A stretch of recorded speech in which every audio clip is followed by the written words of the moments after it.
రామ్టాక్కి తిరిగి స్వాగతం. మనం ఒరిస్సాలో ఏం జరుగుతుందో ఒక్కసారి సమీక్షించుకుందాం. ఎందుకంటే గత 2-3 రోజుల నుంచి బీజేపీ, బీజేడీ మధ్య స్నేహబంధం ఆల్మోస్ట్ ఎన్నికల మైత్రిగా మారబోతుందనేటువంటిది వార్తలు ఆల్మోస్ట్ కన్ఫర్మ్ న్యూస్ కింద వస్తా ఉన్నాయి. అఫ్కోర్స్ నిన్న మళ్ళా కొంచెం మార్పు వచ్చింది. సీట్ల దగ్గర గొడవ వచ్చింది, కుదరకపోవచ్చని.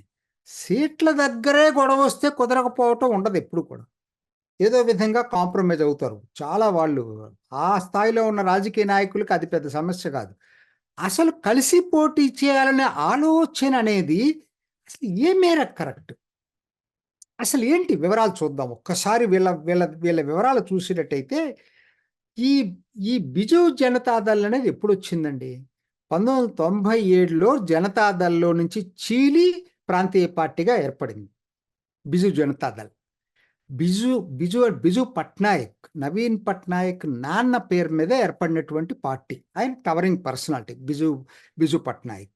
సో, కాబట్టి ఇది 1997 నుంచి 2008 దాకా బీజేపీ, బీజేడీ చట్టాపట్టాలేసుకున్నాయి. కలిసే ఎన్నికల్లో పోటీ చేసినాయి.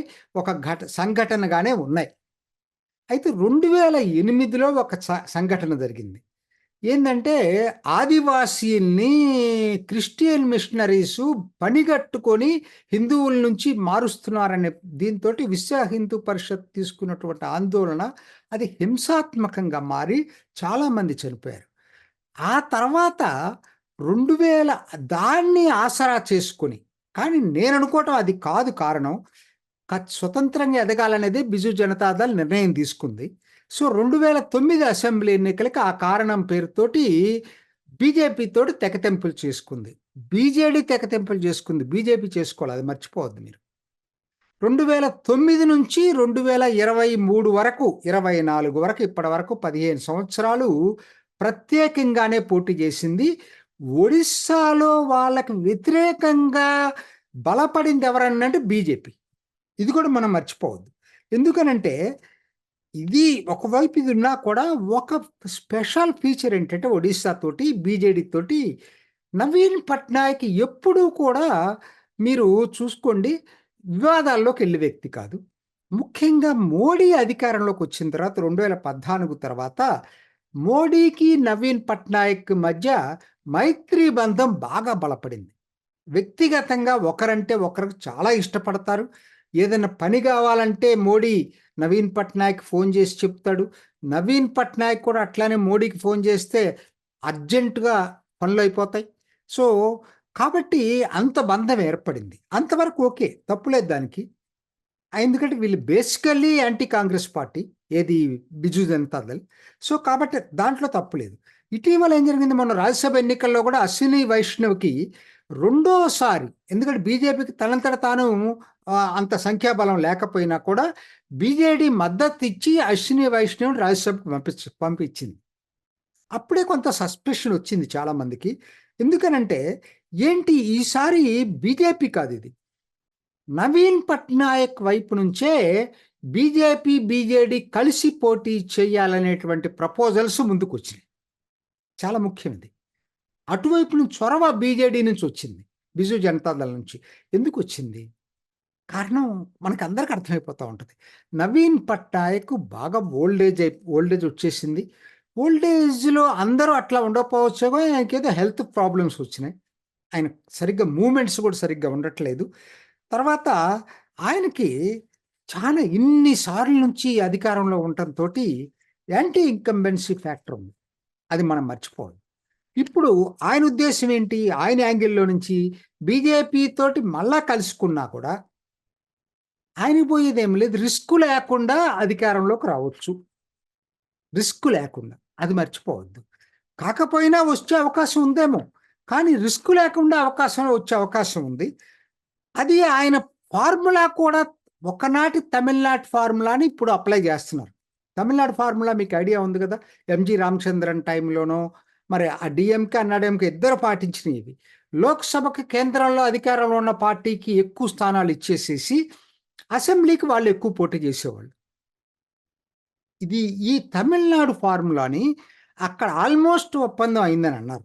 ఏంటంటే దాదాపుగా 21లో 14 స్థానాలు, 2 వంతులు బీజేపీకి పార్లమెంట్ స్థానాలు ఇచ్చేటట్టు, అసెంబ్లీలో 2 వంతులు పైగా బీజేడీకి స్థానాలు బీజేపీ ఇచ్చేటట్టు ఇలా ఒప్పందం ఆల్మోస్ట్ ఫైనలైజ్ అయ్యి సీట్ల దగ్గర గొడవ వచ్చిందనేటువంటిది నిన్న రాత్రికి వచ్చినటువంటి వార్త.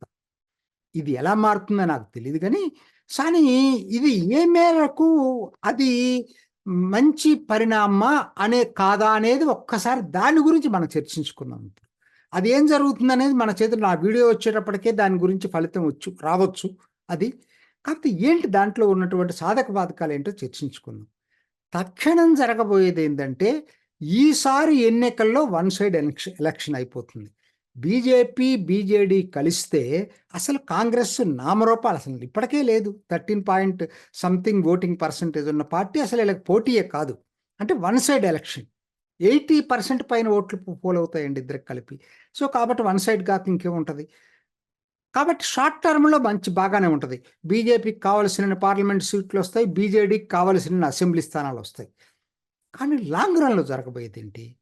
లాంగ్ రన్లో బీజేపీ ఎప్పటికీ అధికారానికి వచ్చేటువంటి అవకాశం ఉండకపోవచ్చు. ఆ ఛాన్స్ తను పోగొట్టుకుంటుందేమో నాకు అనిపిస్తూ ఉంది.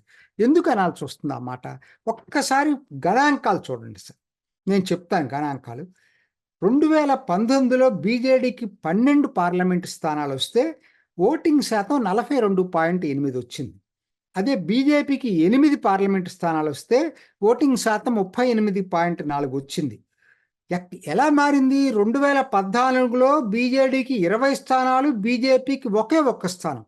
బీజేపీ 21.5 ఓట్ల శాతం నుంచి 38.4 శాతానికి పెరిగింది.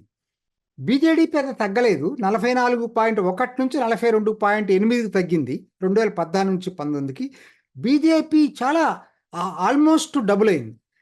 ఎందుకు డబుల్ అయిందంటే ప్రధానంగా కాంగ్రెస్ వీక్ అయింది. అక్కడ 26% 2014లో 26% ఉన్న కాంగ్రెస్ పార్టీ 2019కి వచ్చి 13.6 శాతానికి పడిపోయింది ఓట్ల శాతం.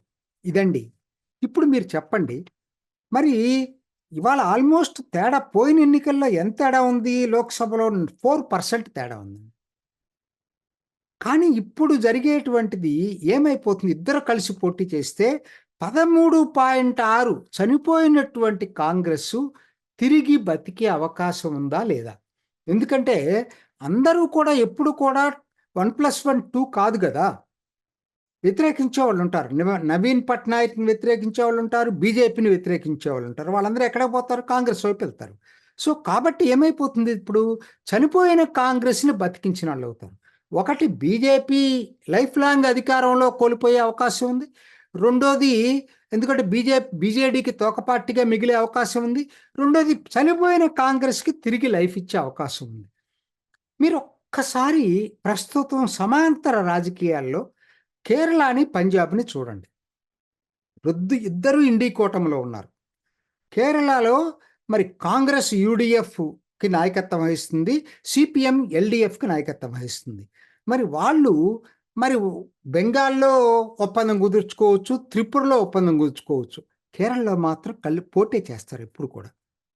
ఎందుకనంటే వాళ్ళిద్దరు కలిసి పోటీ చేశారనుకోండి, బీజేపీకి అవకాశం వస్తుంది. అందుకని ఆ ఛాన్స్ ఎవరు? పంజాబ్లో అదే పరిస్థితి. నిన్న ఆప్ తోటి కాంగ్రెస్ ఒప్పందం చేసుకుంది. ఒప్పందం ప్రకారం ఢిల్లీలో సీట్ల ఒప్పందం కుదిరింది, హర్యానాలో కుదిరింది, గుజరాత్లో కుదిరింది. కానీ పంజాబ్లో ఒప్పందం పెట్టుకోడు. ఎందుకని? పంజాబ్లో కనుక ఎవరికి వాళ్ళు విడివిడిగా పోటీ చేస్తేనే అకాలీదల్ని, బీజేపీని ఎదగకుండా చేయొచ్చు. సింపుల్ లాజిక్ అండి. మరి ఇంత సింపుల్ లాజిక్ మోడీ, అమిత్ షా ఎందుకు మిస్ అవుతున్నారు? నాకైతే తెలియట్లా. కేవలం ఇప్పుడేదో 370 టార్గెట్, 400 పైగా ఎన్డీఏ టార్గెట్ అనే పేరుతోటి లాంగ్ రన్లో ఒరిస్సాలో పార్టీ ప్రయోజనాన్ని దెబ్బతీసుకుంటున్నారా? ఆలోచించాలి ప్రతి వాళ్ళు కూడా. ఇది చాలా సీరియస్ మ్యాటర్. ఎందుకనంటే బీజేపీ రాష్ట్ర నాయకత్వం నాకు తెలిసి చాలా తీవ్రంగా వ్యతిరేకించారు. ఎందుకు వ్యతిరేకిస్తున్నారు వాళ్ళు? నిన్నటి దాకా వాళ్ళు ఏం చెప్పుకొచ్చారు? నవీన్ పట్నాయక్ గవర్నెన్స్ బాగలేదని చెప్పుకొచ్చారు. మీ వ్యక్తిగత సంబంధాలు ఎట్లయినా ఉండొచ్చండి. రాష్ట్రంలో కింద లెవెల్‌లో బీజేపీ నిలబడాలంటే ఉన్న ప్రభుత్వాన్ని విమర్శించకపోతే బీజేపీ నిలబడదు అక్కడ. కాంగ్రెస్‌కి అవకాశం వస్తుంది. ఒక్కసారి వాళ్ళ క్యాడర్‌లో లేదు బీజేడీతోటి మనం కలిసిపోతామంటే క్యాడర్ యాక్సెప్ట్ చేసే పరిస్థితిలో ఉండదు. క్యాడర్ బయటికెళ్ళే అవకాశం ఉంటుంది. ప్రస్తుతానికి నిస్తేజంగా ఉన్న తర్వాత అసంతృప్తి వెళ్ళిపోతారు. సో, కాబట్టి ఇది అందుకనే బీజేపీ రాష్ట్ర శాఖ వ్యతిరేకిస్తుంది. మరి ఎందుకు ఇది ఇంత సింపుల్ లాజిక్‌ని మోడీ, అమిత్ షా మిస్ అయిపోయారో నాకు అర్థం కావట్లేదు. తెలంగాణలో చూడండి అక్కడ దాకా ఎందుకండి ఇటీవల వచ్చిన వార్త కూడా మీరు చూసారు. బీఆర్ఎస్ చివర్లో బీజేపీ థ్రెట్ ఎక్కువ ఉండటంతోటి కాంగ్రెస్‌తో కలవటం కోసం ఒక ప్రయత్నం చేసిందని చెప్పి వార్తలొచ్చినాయి. దానికి కాంగ్రెస్ అధిష్టానం కూడా సుముఖంగా ఉందని కూడా వచ్చినాయి. అప్పుడు రేవంత్ రెడ్డిలే గట్టిగా వాదించి ఎటువంటి పరిస్థితుల్లో బీఆర్ఎస్‌తో కలిస్తే మనకు పుట్టగతులలో తెలంగాణలో ఎటువంటి పరిస్థితుల్లో ఇది అవకాశం ఉండదు. ఇప్పుడు మనకు బంగారు అవకాశం బీఆర్ఎస్‌ని వ్యతిరేకిస్తుంటేనే మనకు అధికారంలోకి వస్తుందని చెప్పి కన్విన్స్ చేశాడని చెప్పి చాలా నమ్మదగ్గ వార్తలన్నీ బయటకొచ్చినాయి. అది చాలా క్లియర్ స్ట్రాటజీ. సెంట్రల్‌లో ఉన్న వాళ్ళ ఆలోచనలు వేరుగా ఉంటున్నాయి. రాష్ట్రంలో గ్రౌండ్ లెవెల్ సిట్యుయేషన్ అర్థం చేసుకోకుండా ఇటువంటివి చేయకూడదు. తమిళనాడులోనూ ఇదే బీజేపీ చేయడానికి ప్రయత్నం చేసింది. అన్నా డీఎంకేని కలుపుకెళ్ళాలని చెప్తే అన్నామలై మొదటి నుంచి ఒకటే మాట చెప్తున్నాడు. ఎప్పటికీ అన్నా డీఎంకేని కలుపుకొని వెళ్ళటం అంటూ జరిగితే ఎప్పటికీ బీజేపీ ఎదగదు. 26 అసెంబ్లీకి మనం పెరగాలి అంటే అన్నా డీఎంకే కాదు మనం ఒంటరిగా పోటీ చేయాలి ఈ పార్లమెంట్లో అని చెప్పి మొదట్లో చెప్పాడు. అయితే ఆయన అదృష్టవశాత్తు ఏమైందంటే అన్నా డీఎంకే తనంతట తాను బయటకెళ్ళింది. ఈయనకి కలిసి వచ్చింది అన్నామలైకి. లేకపోతే టెండెన్సీ ఎలా ఉంటుందంటే సెంట్రల్ లీడర్‌షిప్పు ఇంకొక 4 పార్లమెంట్ సీట్లు వస్తాయి కదా! ఇదే ఆలోచన ఉంటది. అక్కడ దాకా ఎందుకు ఇప్పుడు ఆంధ్రాలో మరి తెలుగుదేశంతోటి చంద్రబాబు నాయుడుతోటి పొత్తు ఆల్మోస్ట్ ఖరారయిందని చెప్తున్నారు. సీట్లే ఇవాళ ప్రకటన నా వీడియో వచ్చేటప్పుడు ప్రకటన కూడా వస్తే రావచ్చని. కానీ ఆంధ్రాలో ఉన్న బీజేపీ క్యాడర్‌లో ట్విట్టర్ అకౌంట్‌లో చూస్తున్నాను. బీజేపీ అభిమానులు కానీ, బీజేపీ క్యాడర్‌లో ఎవరికీ సంతృప్తి లేదండి. ఎవ్వరికీ సంతృప్తి లేదు. ఎందుకంటే చంద్రబాబు నాయుడుతో కలవటం అనేది తప్పు అనేటువంటి భావన బీజేపీ క్యాడర్‌లో ఉంది. నా దృష్టిలో ఆంధ్రాలో కలిసినా, కలవకపోయినా బీజేపీకి పెద్దగా లాభ నష్టాలేముండవు ఈసారికి. అది నాకున్నటువంటి అభిప్రాయం. కానీ తమిళనాడులో కలిస్తే అన్నాడీఎంకేతోటి నష్టపోయే అవకాశం ఉంది. అట్లనే ఒడిస్సాలో ముఖ్యంగా అధికారానికి దగ్గరగా ఉందండి అక్కడ. ఆల్మోస్ట్ ఛాలెంజ్ చేసి ప్రభుత్వ వ్యతిరేకత వస్తే అది మొత్తం కూడా బీజేపీకి టర్న్ అయ్యి అధికారంలోకి వచ్చే అవకాశం ఉన్న టైంలో ఈసారి రావచ్చు, రాకపోవచ్చు. వచ్చేసారి అది ఎప్పటికైనా అవకాశం ఉంటది. మీరు ఒక్కసారి కలిసారు ఎలియన్స్ పెట్టుకున్నారంటే దానికన్నా ముఖ్యంగా మీరు ఏదైతే ప్రథమ శత్రువుగా కాంగ్రెస్‌ని భావిస్తున్నారో తిరిగి కాంగ్రెస్‌కి లైఫ్ లైన్ ఇచ్చిన వాళ్ళు ఒరిస్సాలో కాకుండా పోతారా? ఇది ప్రతి వాళ్ళు ఆలోచించాల్సిన విషయం. కాబట్టి మోడీ, అమిత్ షాల ఆలోచన ఎట్లా ఉన్నా రాష్ట్ర నాయకత్వాలు గట్టిగా దానికి వ్యతిరేకంగా గ్రౌండ్ లెవెల్ సిట్యుయేషన్‌ని కేంద్రానికి తీసుకెళ్ళగలగాల. అంతేగాని డూడు బసవన్నలాగా రాష్ట్ర నాయకత్వాలు కేంద్రం ఏం చెప్తే దాన్ని యాక్సెప్ట్ చేసే పరిస్థితి ఉండకూడదు. చూద్దాం ఎలా జరుగుతుందో. ఇది ఈనాటి రామ్ టాక్. ఇంకొక ఎపిసోడ్‌లో మళ్ళా కలుసుకుందాం. నమస్తే. చూసారు కదండి. మరి ఈ వీడియో కనుక మీకు నచ్చినట్లయితే ఒక లైక్ కొట్టేసి మీ అభిప్రాయాన్ని కూడా కామెంట్ బాక్స్‌లో తెలియజేస్తూ ఇలాంటి ఇంట్రెస్టింగ్ అప్డేట్స్ కోసం మా ఛానల్‌ని సబ్స్క్రైబ్ చేసుకోండి.